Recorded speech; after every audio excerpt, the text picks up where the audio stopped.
अगर आपके बच्चे 10वीं की तैयारी कर रहे हैं तो ये खबर आपके लिए बेहद जरूरी है। सीबीएसई ने कक्षा 10वीं की बोर्ड परीक्षाओं के तरीके में बड़ा बदलाव करने का ऐलान किया है। यानी अब छात्रों को परीक्षा में साल में 2 बार बैठने का मौका मिलेगा। यानी सीबीएसई 10वीं के स्टूडेंट अगले सेशन में 2026 से साल में 2 बार एग्जाम देंगे।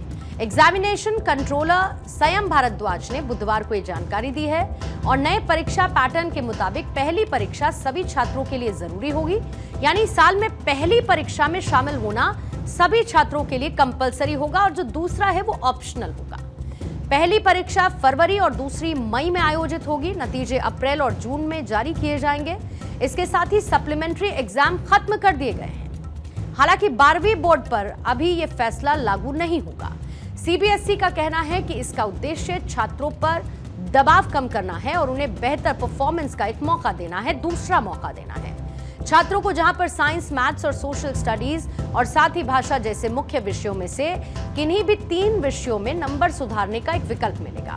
इसका मतलब यह है कि छात्र केवल उन्हीं विषयों की परीक्षा दोबारा से देंगे जिसमें वो अपनी पहली कोशिश से संतुष्ट नहीं है। इस फैसले को लेकर छात्रों और अभिभावकों की राय क्या है वो भी आपको जाननी चाहिए। सीबीएसई बोर्ड ने एक बड़ा फैसला किया है और खास करके छात्रों के लिए ये फैसला वरदान साबित हो सकता है। सबसे बड़ी बात यह है कि 2 मौके दिए जा रहे हैं। एक ऑप्शनल है, आप एग्ज़ाम दे सकते हैं। एक आपको मैंडेटरी है, यानी कि एक एग्ज़ाम ज़रूर देना पड़ेगा। बच्चों से बात करेंगे कि ये फैसला सीबीएसई बोर्ड का कितना वाजिब है। आपके लिए काफ़ी महत्वपूर्ण 2 एग्ज़ाम, एक एग्ज़ाम आप दे सकते हैं, एक ऑप्शनल। किस तरह का ये स्टेप है? एज मैं क्रिकेट खेलती हूँ तो मेरे लिए तो ठीक है, क्योंकि अगर मेरे ट्रायल्स वगैरह होते तो मैं दूसरा दे सकती हूँ ऑप्शन के थ्रू। हाँ। इसलिए मेरे लिए तो ठीक है ये डबल एग्जाम होना। और जिस तरह से एग्ज़ाम होते हैं, टेंशन्स भी होती हैं, अब टेंशन्स कम हो सकती है?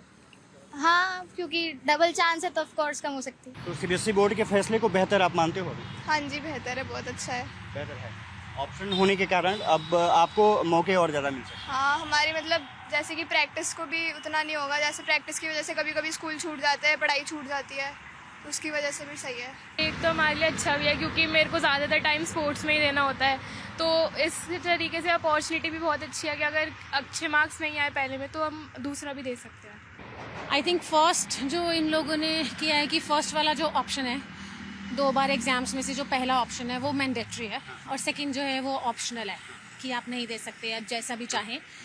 तो उसमें यही है कि मेरे ख्याल से ये बहुत अच्छा डिसीजन है। पेरेंट्स के लिए भी ठीक है कि हाँ, हमारे बच्चे आराम से स्टडी कर सकते हैं, इजीली जो है सारी चीज़ों को, सारे सिलेबस को समझ सकते हैं, कर सकते हैं, ओवरलोडेड नहीं होगा।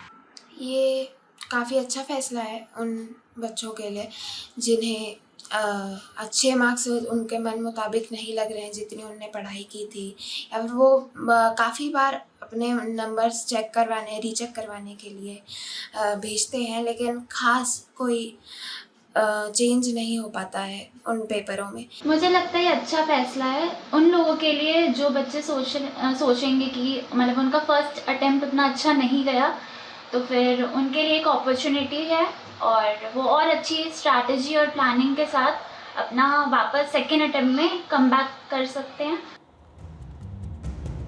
सीबीएसई का यह नया पैटर्न नेशनल एजुकेशन पॉलिसी की सिफारिशों के अनुरूप है। सीबीएसई ने इस बदलाव से पहले फरवरी 2025 में ड्राफ्ट नियम जारी कर सभी हितधारकों से सुझाव मांगे थे। इन सुझावों के आधार पर ही यह नया पैटर्न तैयार किया गया है। जो कि स्कूल सर्दियों में बंद रहते हैं उनके छात्रों को यह सुविधा दी जाएगी कि वो अगर चाहें तो दोनों में से किसी एक फेज की परीक्षा में भाग ले सकते हैं।